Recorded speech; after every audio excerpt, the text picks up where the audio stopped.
नमस्कार विद्यार्थी मित्रांनो, या आधीच्या व्हिडिओमध्ये आपण कवितेची ओळख या पाठाचं अध्ययन केलं होतं. या व्हिडिओमध्ये आपण कवितेची ओळख या पाठाचा स्वाध्याय अभ्यासणार आहोत.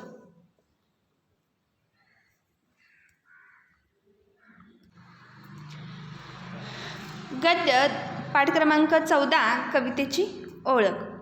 बघा विद्यार्थी मित्रांनो, स्वाध्याय प्रश्न पहिला, खालील चौकटी पूर्ण करा. आजीने काव्य प्रतिभा वाढवण्याचा सांगितलेला अर्थ. आता पाठामध्ये आजीनं जो अर्थ सांगितला तो इथं लिहायचा आहे की कविता करण्याची व समजून घेण्याची आकलन शक्ती वाढविणे म्हणजे काय? काव्य प्रतिभा होय. त्याच्यानंतर दुसरं बघा, सुधीरची काव्य प्रतिभा वाढवण्यासाठी कुटुंबाने केलेली मदत. आता सुधीरला काव्य प्रतिभा म्हणजे काय समजावं म्हणून त्याच्या आजी आजोबांनी, आई बाबांनी, त्याच्यानंतर बहिणीनं केलेले प्रयत्न लिहायचे. म्हणजे काय की सगळे मिळून काय करतात? कवितेमध्ये संवाद करतात. त्याच्यानंतर बाबांनी सुधीरला कवितांची पुस्तके आणून देण्याचे कारण. का दिलं आणून? तर सुधीरला कवितांचा लळा लागावा म्हणून.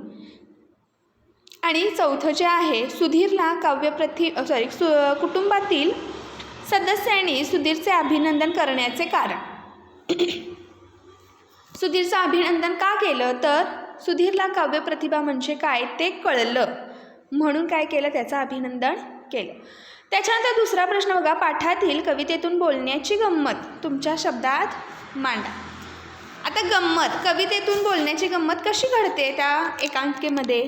तर सुधीरला काव्य प्रतिभा कळावी म्हणून कुटुंबातील सगळे सदस्य काय करतात? कवितेमध्ये बोलतात, म्हणजे यमक जुळवून बोलतात.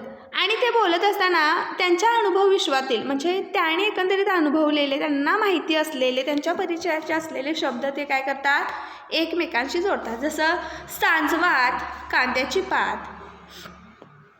त्याच्यानंतर म्हाताऱ्याचा वाढतो वाद, त्याच्यानंतर ऑफिसला जाण्याची घाई, बॉस करू देणार नाही सही, त्याच्यानंतर कवितेची कमाल, हसतात तोंडावर धरून रुमाल. म्हणजे ही जी वाक्य आहेत. त्याच्यानंतर ताईचं सुद्धा एक वाक्य होतं बघा की कवितेत मारेल तू बाजी, आई आहे का घरात पिठाची सोजी. म्हणजे अशी ही जी वाक्य आहेत ती काय करतात? तर एकमेकांबद्दल प्रेम व्यक्त करतात, विश्वास व्यक्त करतात आणि त्यातून एकंदरीतच बोलण्याची धमाल घडते. त्याच्यानंतर तिसरा जो प्रश्न आहे बघा, प्रश्न क्रमांक 3, या पाठातील आशयाच्या आधारे तुमच्या शब्दात एक छानशी कथा तयार करून लिहा. आता इथं तुम्ही तुमच्या कल्पनाशक्तीनुसार असाच एखादा आशय घेऊन एक छोटीशी गोष्ट तयार करायची आहे. त्याच्यानंतर प्रश्न क्रमांक 4, आम्ही चित्र काढतो या विषयावर तुम्ही व तुमचे वर्गमित्र यांच्यातील संवाद कवितेच्या माध्यमातून सादर करा. आता त्यांनी विषय दिला आहे की आम्ही चित्र काढतो, याच्यामध्ये तुम्ही आणि तुमचा मित्र किंवा तू आणि तुझी मैत्रीण, तुमच्या दोघांमध्ये कवितेच्या रूपाने कसा संवाद होईल तो संवाद इथं लिहायचा आहे. त्याच्यानंतर बघा प्रश्न क्रमांक 5, पाठातील कोणत्या काव्य संवाद तुम्हाला सर्वात आवडला ते असं कारण सांगा. आता कवितेमध्ये ह्या एकांकिकेमध्ये इतके सुंदर सुंदर काव्यसंवाद आहेत. त्याच्यातला कोणताही एक काव्यसंवाद जो तुम्हाला आवडला तो तुम्ही निवडायचा आणि का आवडला त्याचं सहकारणसुद्धा तिथं सांगायचं. जर एखादं उदाहरण घ्यायचं झालंच तर आजोबा म्हणतात तू बनव भाजी छान चवळी, आण रे इकडे दाताची कवळी. हे जर उदाहरण घेतलं तर आजी म्हणते तुमची इच्छा हाच ध्यास, भाजी बनवते चवळीची खास. हा जो काव्यसंवाद आहे तो खूप सुंदर आहे, जो मला आवडला. की त्याच्यातून काय दिसलं तर आजी जी आहे ती आजोबांच्या इच्छेला खूप महत्त्व देते आणि एकंदरीतच काय असतं की आपण कुटुंबातील प्रत्येक व्यक्तीची काळजी घेणं हे गरजेचं असतं आणि त्यातूनच काय होतं तर गोड स्नेहबंध वाढत जातात. तर तसा तुम्हाला जो कोणता संवाद आवडला तो संवाद तुम्ही तिथे लिहायचा आहे. त्याच्यानंतर पुढचा जो प्रश्न आहे, प्रश्न क्रमांक 6, खालील आकृती पूर्ण करा. पाठात आलेल्या साहित्यिकांची नावे लिहा. आता इथं सुधीरच्या बाबांनी जेव्हा त्याला कवितांची पुस्तकं दिलीत त्यावेळी सुधीरनं काही कवी आणि कवयित्रींची काय घेतलेली आहेत, नावे घेतलेली आहेत. तर त्याच्यामध्ये शांताबाई शेळके, नारायण सुर्वे, गदी माडगुळकर आणि बालकवी यांची नावं तिथं आलेली आहेत. त्याच्यानंतर पुढे बघा, चर्चा करूया. तुम्हाला कविता करायला आवडत असल्यास तुम्ही त्यासाठी कोणते प्रयत्न कराल. तुम्हाला जर कविता करायला आवडत असेल तर त्या अधिकाधिक चांगल्या करता येण्यासाठी तुम्ही काय प्रयत्न कराल ते इथं सांगायचं आहे. त्याच्यानंतर तुम्ही काव्य वाचनाचा कार्यक्रम ऐकला असल्यास तो तुम्हाला कसा वाटला याबाबत मित्रांशी चर्चा करा.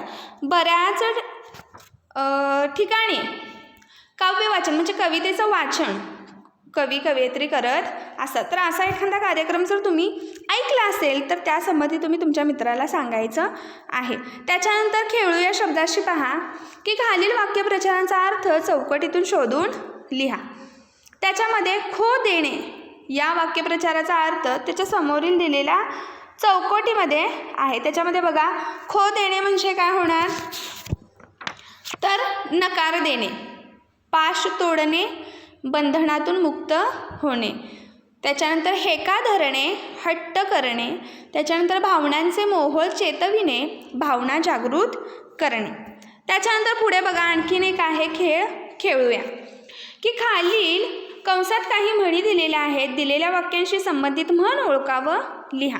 अति तिथे माती, आगीतून उठून फोफाट्यात पडणे, पळसाला पाने तीनच, आवडतीचे मीठ अळणी, थेंबे थेंबे तळे साचे, कामापुरता मामा, गर्वाचे घर खाली. ह्या काय दिलेल्या आहेत, म्हणी दिलेल्या आहेत. त्या खालील वाक्यानुसार म्हणजे त्याच्या अर्थानुसार काय करायचं, आपण तिथं म्हणी लिहायच्या आहेत. तर पहिली बघा, पुषारकी मारणाऱ्याचा पराजय होतो. म्हणजे काय, तर गर्वाचे घर खाली. एखाद्याकडून काम करून घेताना गोड बोलायचे आणि काम झाले की त्याला सोडून द्यायचे. म्हणजे काय की कामापुरता मामा. सर्वत्र परिस्थिती समान असते या संबंधीची म्हण पळसाला पाने तीनच. थोडे थोडे जमवून मोठा संचय करणे म्हणजे थेंबे थेंबे तळे साचे. एका संकटातून बचावणे व दुसऱ्या संकटात सापडणे या संबंधीची म्हण आगीतून उठून फोफाट्यात पडणे. त्याच्यानंतर कुठल्याही गोष्टीचा अतिरेक हा वाईट असतो म्हणजे अति तिथे माती.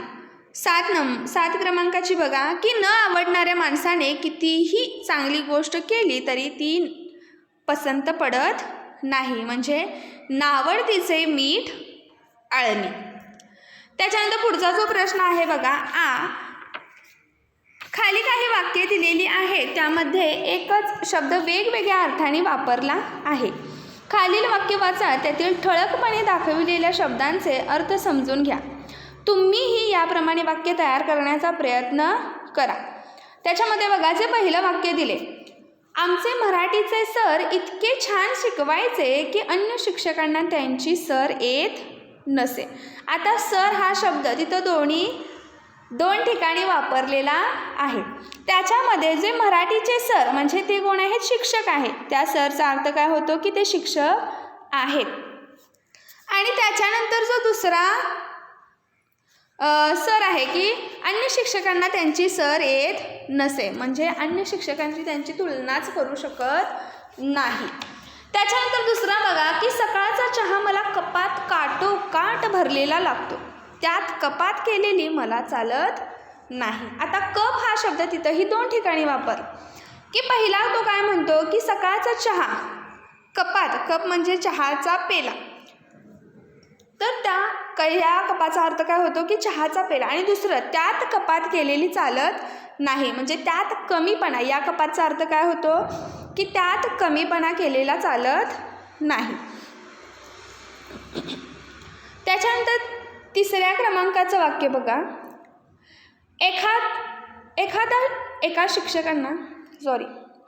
एकदा एका शिक्षकांचा मला दूरध्वनी आला.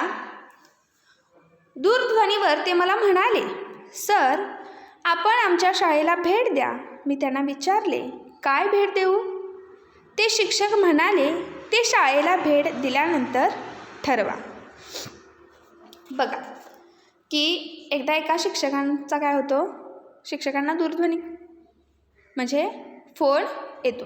ते त्या फोनवर म्हणतात की म्हणजे दुसरीकडून बोलणारा माणूस जो आहे तो काय म्हणतो की सर आपण काय करा, आमच्या शाळेला भेट द्या.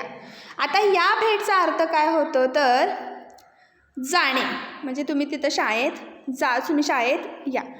मग त्यांना मी विचारले की काय भेट देऊ. आता ह्या भेटीचा अर्थ काय होतो की नजराणा, म्हणजे तुम्हाला काय भेटवस्तू देऊ, काय नजराणा देऊ.